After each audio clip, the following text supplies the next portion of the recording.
Hey everyone, welcome back to our channel. Today, we're diving into a super practical topic: how to transfer money from Bank of America to Wells Fargo in 2025. Whether you're switching banks, paying bills, or just managing your finances across accounts, this step-by-step guide will make the process quick and hassle-free.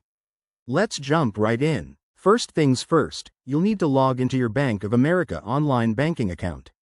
Make sure you have your username, password, and any two-factor authentication ready for security. Once you're logged in, head over to the Transfers or Move Money section, which is usually easy to find in the main dashboard.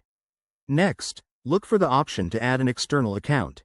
This is key because Wells Fargo isn't part of Bank of America's network, so you'll have to link it manually.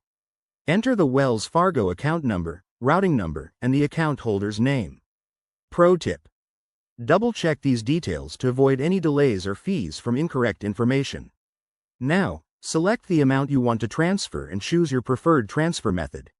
In 2025, Bank of America offers options like same-day ACH transfers or standard ones that might take 1 to 3 business days.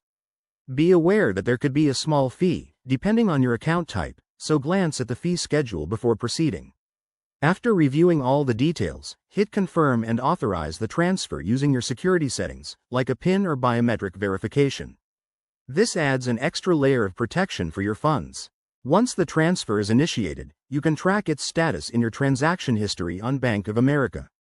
It should also show up in your Wells Fargo account shortly after.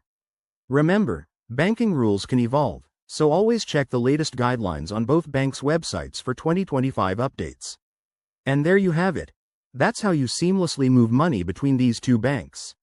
If you found this helpful, hit that like button, subscribe for more finance tips, and drop a comment if you have questions. Thanks for watching, and see you in the next video.